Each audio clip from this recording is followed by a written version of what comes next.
Right now, we are experiencing a golden age in superhero movies. You're seeing wider audiences and more mature writing than ever before. And with the advent of active female protagonists like Katniss Everdeen and Merida starring in huge blockbusters, we're finally seeing an emergence of superhero movies with female protagonists, such as...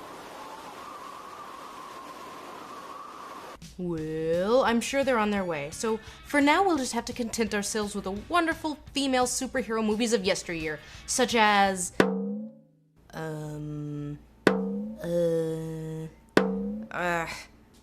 Oh, come on! At least we can console ourselves with fond memories of the first... Oh, I give up.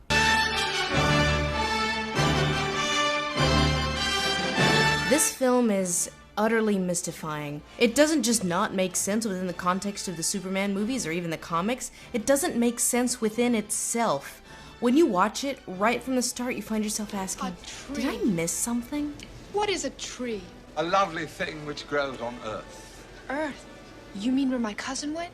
I may only be a casual Superman knower of things, but I'm pretty sure Krypton went boom, right? So who the hell are these clowns? Where are they? How did they survive the boom? Saturn and Earth are in outer space, but we are in inner space. If they can have clunky, awkward expository dialogue like that, why can't they have clunky, awkward expository dialogue explaining why they aren't, a little deader? I honestly feel kind of ill-equipped to detail how deeply this movie fails because comics are for boys, so I'm going to outsource this to a boy because boys know things. Are you kidding me? No, I don't know anything about comic books, or Snake Charming, or any of the reasons you call me. Well, I'll just have to settle for some other guy. Hello? I'm calling for the guy who played the Penguin on the old Batman TV show.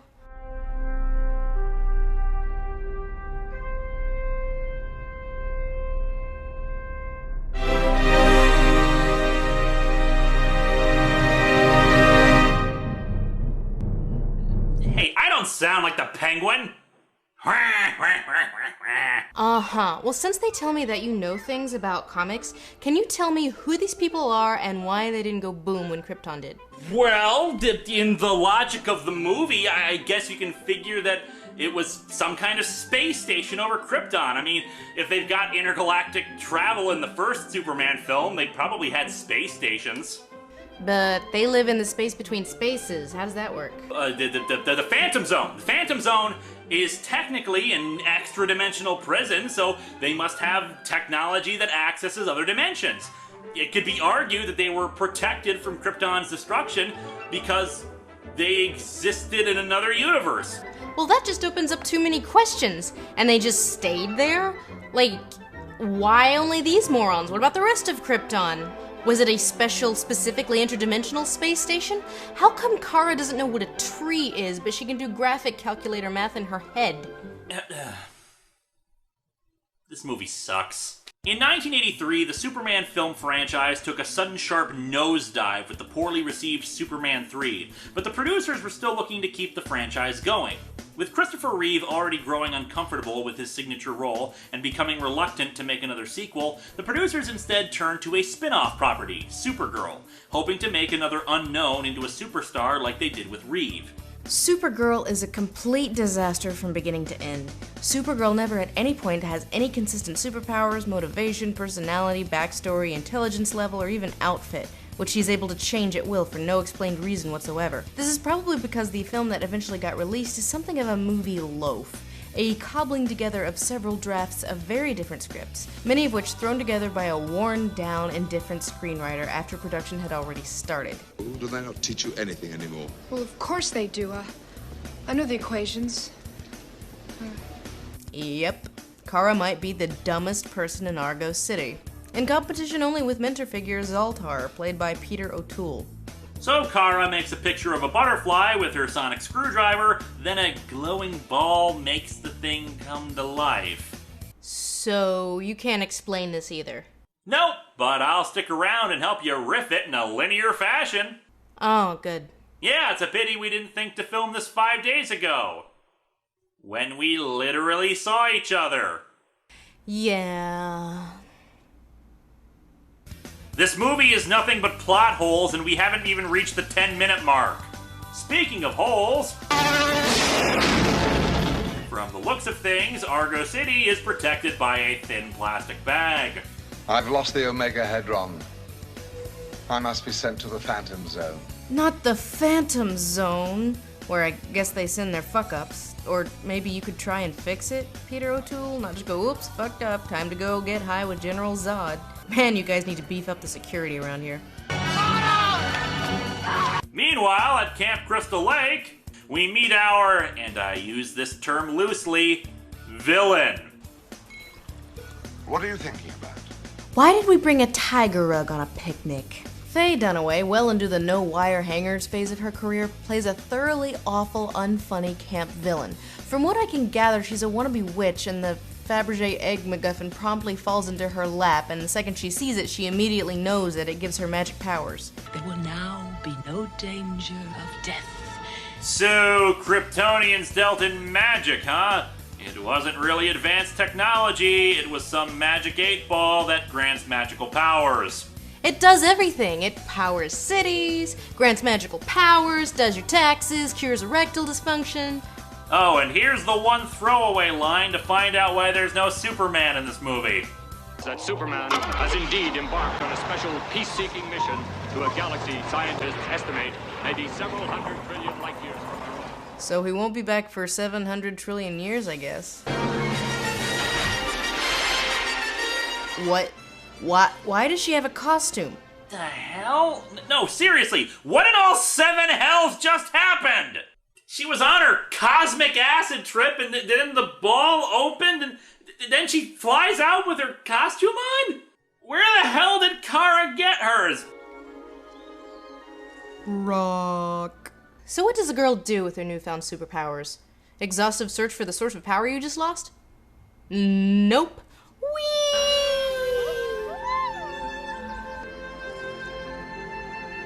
Super Barbie. Some of this might actually be whimsical and cool for her as a character as she slowly develops her powers.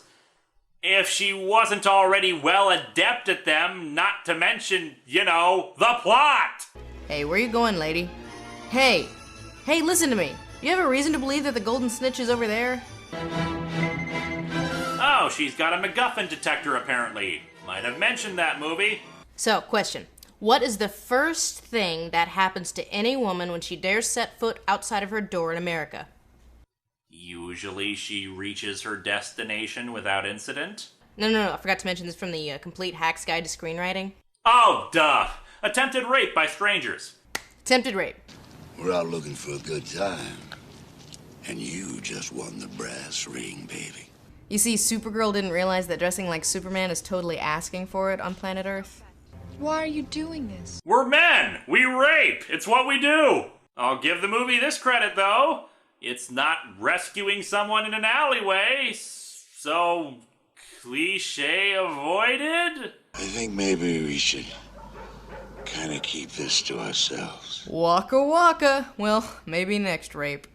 And this advances the plot how? Sets up what? You know what? Don't answer that. So, again, know how the screenplay is cobbled together screenplay loaf? The thing they set up is she needs to find the ball. What happens next is she enrolls in an all-girls school. She just magically changed her clothes with her mind? And her hair color. Must be the equivalent of Clark's glasses. Weren't you looking for like a ball of power? What makes you think it's here? We've entered not only into a different movie, but an entirely different genre. An orphan? We don't expect to be treated any differently on that account, Miss Lee. Fuck you? If you're gonna have a super speed effect, don't show the outside window where we can see the leaves moving in fast motion too. Yes, my cousin probably wrote you. Maybe he got his letter under K for Kent. And how does Kara know anything about Superman? Did he write letters to her in the Interverse? The middle of the film is a series of random scenes at the school that progress nothing, such as bullies show up to be bullied and then are immediately disposed of. Scald them, so they lose a little skin. Serves them right. We might later have found out that they themselves had been bullied and Kara found out about, I don't know, moral grayness or human fallibility or something, but nope. Why did that ball explode? Did the girl shoot it with a rocket launcher? There is a scene of her trying out patting her bra with her roommate, who happens to be Lois Lane's sister. What are you doing? Oh, nothing. Nothing really happens until one day Selina meets this random schmo. The rest of the movie is effectively the hero and the villain fighting over this landscaper guy. Yeah. Oh yeah, I got a lot of repeat business. People like my work. Goofy lawn care guy is kind of a douche. I'm looking for some person called Mrs. Selina. And kind of illiterate. Selina casts a love spell on him, then when he wanders off, she tries to get him back. Bring him to me. And this summons Killdozer to get him. This scene took 22 consecutive days to film. It's about 8 minutes long. That's an average of 20.4 seconds of film shot per day. Also, the entire town is a set. It's all fake, including the sign that says, "Love that chicken." Lois Lane's sister apparently possesses a Class F license. Well, in a role reversal, Kara rescues the guy, and Selina's love spell attaches him to her, and he just starts making out with her. That's not creepy. No! No! I had so much riding on that illiterate gardener. Yeah? Uh-huh. Guess you want to get some practice in. Okay. So how about that omegahedron? I feel like I keep slipping into the inner space. What is going on, movie? Apparently, Christopher Reeves bowed out right before filming began. The original script was about Supergirl trying to rescue Superman who had fallen ill due to Selina's magic. And we somehow got from that catfight over a gardener. You know, Helen Slater might have made a good Supergirl, but she has nothing to work with here. She just kind of stares at things and never emotes unless it's to smile at something. Like Christopher Reeve, there are a lot of subtleties to her performance that make Linda Lee different from Supergirl, to the point where you could believe that these are two different people. Competing for the weakest Link Award is pretty much any scene with Selina in it, with them otherworldly magical powers. Tremble in fear, world. You know, a thought occurs, why is it that all of the Superman movies, and those related to them, have a problem with the title character throwing a punch? Supergirl doesn't punch, Superman never punches. Punch something! And I don't scare easily. In fact, I don't have emotions of any kind. Oh no! Bumper cars! Supergirl, punch her. You can punch her head off easily. Guys, it's bumper cars. You'll be fine. Maybe a touch whiplash, but of all the vehicles, you're pretty safe. For reasons I assume must have only to do with his penis having special abilities, Supergirl then falls for his creepiness. He's your cousin? Yes. I shouldn't be telling you this, though. Because we haven't really hammered out that plot point. Bring him to me. I think, world domination might be a little out of your reach, lady. I can make the sky rain coconuts with pinpoint accuracy, but I still can't control men's minds. The obvious choice for supervillainous motivation.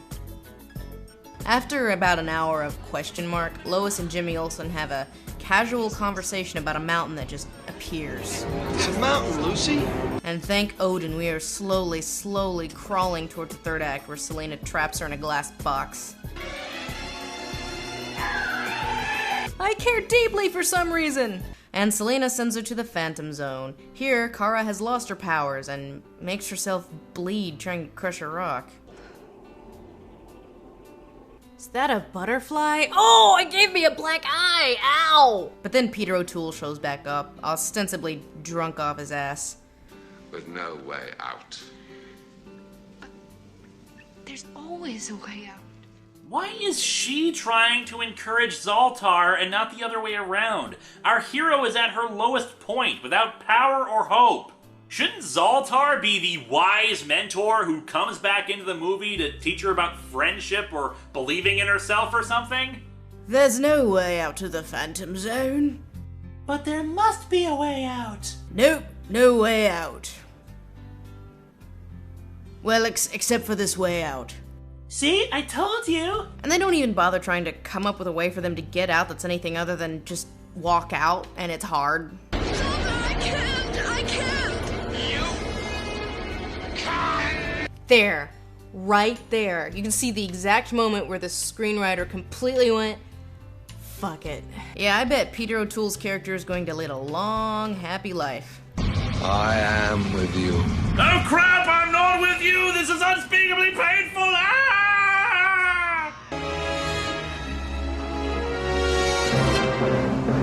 Oh. Well, anyway. Now for the lamest, most bizarre action sequence since the last one. You can fly, Supergirl. This is not a big deal that the floor is collapsing.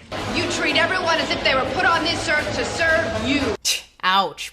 Burn. Selina could have worked as a villain. Magic is one of the few things that Superman and Supergirl are actually vulnerable to, so this could have been a really cool battle. Instead, it's just wind blowing and Supergirl forgetting that she can fly. Also, weird demon thing. No, don't stretch the film. I'm on the film. I can't! Oh, I'm so glad they brought that iconic line back. Thanks for reminding me that I can Peter O'Toole voice. I keep forgetting that I have superpowers. And that's that, I guess. The camping menace of Faye Dunaway is dissolved, along with what was left of her credibility. Oh right, that's the thing I'm supposed to be after. It's all right, Supergirl. We never saw you. We never even heard of you. Director Janot Swark said that the producers wanted him to make Superman the movie, but with a girl, which clashed with his vision of a more family fantasy, The Wizard of Oz type film. Which, if you're gonna go there, the name of the movie is Supergirl. It should be about a girl doing super things. Isn't it insulting to make the first female superhero on the big screen a confused little girl just trying to get back home? Don't make a real superhero movie, she's just a girl! Also, the Superman movies take place in Metropolis for a reason. The world doesn't feel all that much in danger when the evil witch is conquering some crappy suburb. Oh no, she's threatening the gas station. Part of the problem is that Supergirl has very rarely been well-defined as a character in the comic books. She's had a half dozen different backstories, identities, and costumes across several continuities. She just doesn't have much of an identity. We know Superman as the Big Blue Boy Scout, Wonder Woman as the compassionate warrior sent as an ambassador of peace, and even Batgirl as the smart, bookish commissioner's daughter. But all anyone seems to know about Supergirl is that she's super and that she's a girl. If I would say one nice thing about this movie, weak sauce though the romance subplot is, I appreciate that at least it's not played for laughs. They make a joke about like, hey, you had to get saved by a girl, like, it's gender flip, yeah, he's a damsel in distress, but they play it straight. Svork speculates that the screenwriter, after 5 rewrites, had just given up by that point. If the story arc was meant to be that she starts out as a dumb little girl but then learns to be an adult, the film never even begins to go there because she never claims responsibility, and she doesn't carry out her mission with any urgency. At one point you see her just sitting down and reading. Superman fights for truth, justice, and the American way! Supergirl sits on her ass and reads a book! I doubt it's a coincidence that 1 year after the Supergirl movie came out, bam! Dead. Supergirl. It's better than... well... This is really hard. Hey, you can make a list ranking what few female superhero movies there are. Watch all those movies?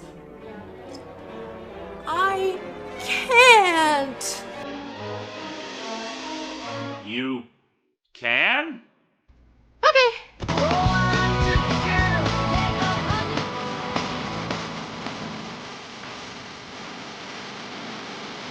It's our first crossover. I want to make sure I look good.